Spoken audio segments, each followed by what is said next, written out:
My Sugar Daddy. Chapter 30, Tindakan Bodoh. Setelah puas mengobrol dengan Kristal, Rhea memutuskan untuk langsung pulang ke rumah saja. Tubuhnya sudah cukup stres setelah seharian bekerja, ditambah lagi dia terus dipusingkan dengan permasalahan Nania. Tentu saja hal ini cukup menguras pikiran Rhea yang mana membuatnya merasa sangat lelah sekarang. Kenapa cara berjalan gadis itu seperti tidak asing ya? Siapa dia? Gumam Rhea saat tak sengaja melihat seorang gadis yang tengah berjalan menuju hotel sambil bergelayut manja di lengan seorang pria. Bentuk tubuhnya begitu mirip dengan Nania.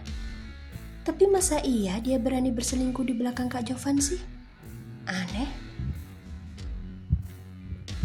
Karena penasaran, Rhea memutuskan untuk singgah dulu di hotel tersebut guna memastikan kebenaran dari apa yang baru saja dia lihat. Jujur, setengah hatinya ingin menolak bahwa gadis yang baru saja dilihatnya adalah Nania. Rhea merasa tak terima saja jika gadis yang menjadi kekasih kakaknya sampai berselingkuh. Jadi untuk membuktikan apakah dugaannya benar atau tidak, Rhea akhirnya memutuskan untuk mengikuti gadis tersebut masuk ke dalam hotel. Dengan beralibi sebagai seorang tamu yang datang untuk menginap, Rhea akhirnya berhasil masuk ke sana, kemudian segera menyusul gadis itu yang kebetulan baru akan masuk ke dalam lift. Nania, awas saja jika itu benar adalah kau. Aku tidak akan pernah membiarkanmu mendekati kakakku lagi. Cih, ujar Rhea dalam hati. Rhea terus memperhatikan ke lantai berapa lift itu akan berhenti. Dan begitu dia mengetahuinya, Rhea pun bergegas masuk ke dalam lift kemudian pergi menuju lantai yang dituju oleh gadis yang dia yakini sebagai Nania. Tak lama kemudian Rhea pun sampai. Dia lalu melongokkan kepala untuk melihat keadaan di lantai tersebut sebelum dia keluar. Dan benar saja, tak jauh dari posisi Rhea sekarang, terlihat gadis yang sedang dikejarnya tengah tertawa bersama pria tersebut. Rhea yang penasaran pun berusaha menguping apa yang sedang dibicarakan oleh mereka. Sana masuk, Raiden sudah menunggumu di dalam. Dasar gadis nakal kau. Hai, baiklah. Tapi ini tidak gratis ya. Dasar mata duitan. Sudah cepat masuk dan layani Raiden dengan baik. Awas saja ya kalau dia sampai mengeluh. Aku tidak akan mengirimkan uangnya. Bola mata Rhea hampir terbang keluar saat gadis yang dilihatnya mengikat rambut. Nania. Ya, gadis itu benar-benar adalah Nania. Belum hilang kekagetan di diri Rhea, dia sudah kembali mendapatkan shock terapi melihat Nania yang dengan santainya melepas jaket di hadapan pria tersebut. Sungguh, pemandangan ini sangat amat menjijikan. Rhea benar-benar tidak menyangka kalau di belakang kakaknya, Nania ternyata adalah simpanan seorang sugar daddy. Tak mau kehilangan barang bukti, dengan cepat Rhea mengambil ponsel, kemudian merekam aksi Nania ketika menarik tangan pria itu masuk ke dalam kamar hotel. Setelah itu Rhea menyandarkan tubuhnya ke dinding lift sambil mengelus dadanya pelan. Kak Jovan, setauku kau adalah pria yang baik. Kau tidak pernah neko-neko dan tidak suka mempermainkan perasaan wanita. Tapi kenapa kau bisa jatuh cinta pada gadis murahan seperti Nania? Ya Tuhan, ujar Rhea dalam keadaan yang masih sangat syok. Setelah agak tenang, barulah Rhea turun ke lantai bawah. Tak lupa juga dia mengembalikan kunci kamar pada resepsionis hotel, lalu beralasan tidak jadi menginap karena harus buru-buru pergi ke suatu tempat. Setengah berlari Rhea pergi menuju mobil, kemudian bergegas melajukannya menuju rumah. Kau lihat saja Nania. Aku pastikan malam ini akan menjadi malam terakhirmu bisa mengenal kakakku. Sialan, umpat Rhea dalam hati. Tak berselang lama Rhea akhirnya sampai di rumah. Dia langsung berjalan cepat sambil menggenggam erat ponsel di tangannya. Sayang, Malam sekali kau baru pulang. Dari mana? Tanya Sylvie begitu melihat putrinya datang. Bu, di mana Kak Jovan? Tanya Rea tak menghiraukan pertanyaan sang ibu. Dia lalu mengedarkan pandangan ke sekeliling ruang tengah, tapi yang terlihat di sana hanya kedua orang tuanya saja. Orang yang dia cari tidak ada. Oh, kakakmu baru saja masuk ke... Kenapa kau mencariku, Re?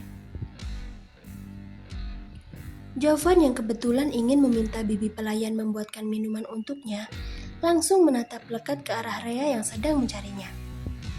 Dia lalu berjalan menghampiri adik dan juga kedua orang tuanya, kemudian ikut duduk bergabung di sana. Kak Jovan, mulai malam ini kau harus memutuskan hubunganmu dengan Nania. Gadis itu bukanlah gadis baik-baik seperti yang selama ini kau bilang. Nania adalah gadis yang sangat amat murahan, Kak, ucap Rea menggebu-gebu. Re, harus berapa kali aku katakan padamu untuk jangan asal bicara tentang kekasihku. Kau sengaja memancing kemarahanku atau bagaimana? Hah?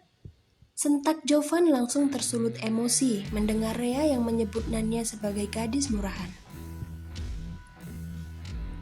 Kakakmu benar ya, kau mana boleh bicara sembarangan tentang Nania. Tahu tidak? Sahut Ardan langsung menegur putrinya yang sudah asal bicara. Ayah, Kak Jovan, aku tidak bicara sembarangan. Aku berani bicara seperti itu pada kalian karena aku memiliki buktinya. Lihat ini. Rea segera memutar video yang ada di dalam ponsel, kemudian dia arahkan pada keluarganya. Merasa menang, Rea pun menjelaskan apa isi dari video tersebut. Tadi saat dalam perjalanan pulang, aku tidak sengaja melihat seorang gadis yang sedang bergelayut manja di lengan seorang pria sambil berjalan masuk ke dalam hotel. Karena aku merasa tidak asing dengan gadis itu, aku memutuskan untuk membuntuti mereka. Dan ternyata dugaanku benar kalau gadis itu adalah Nania. Pria itu lalu meminta Nania untuk melayani seseorang yang sudah menunggunya di salah satu kamar hotel. Lalu pada akhirnya mereka berdua sama-sama masuk ke dalam sana. Nania bukan gadis baik-baik, Kak Jovan. Tolong sadarlah. Tadinya Jovan, Ardan, dan juga Sylvie sempat terkejut saat mendengar penuturan Rea.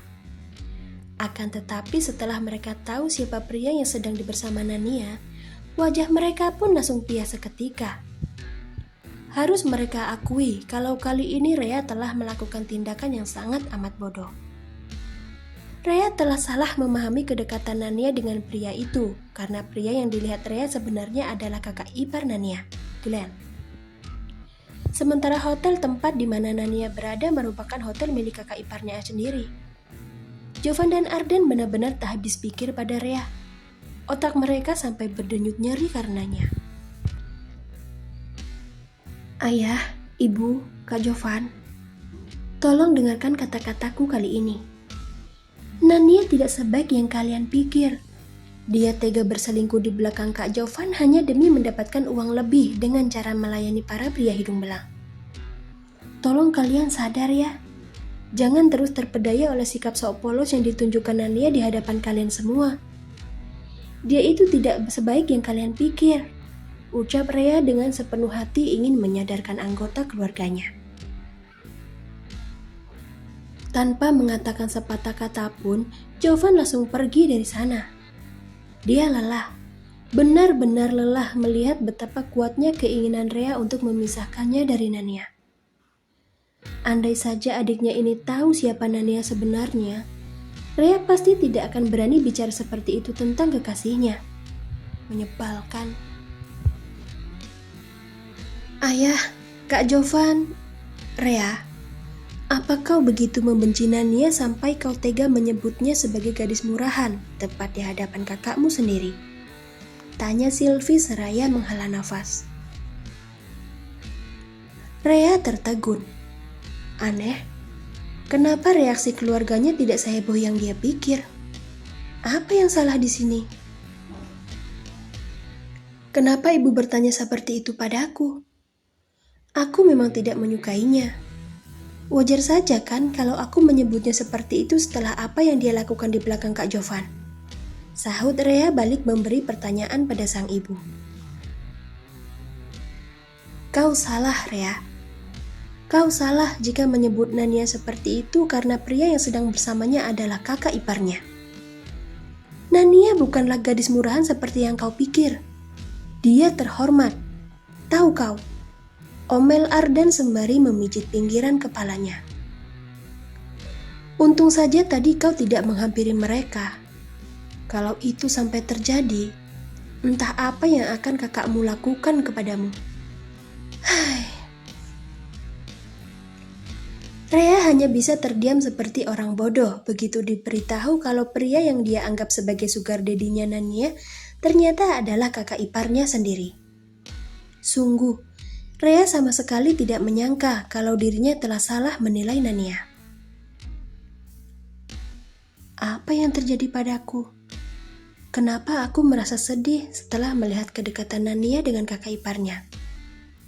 Apakah mungkin aku merasa iri karena hubunganku dengan Kak Jovan tidak bisa sedekat mereka? Ucap Rea dalam hati.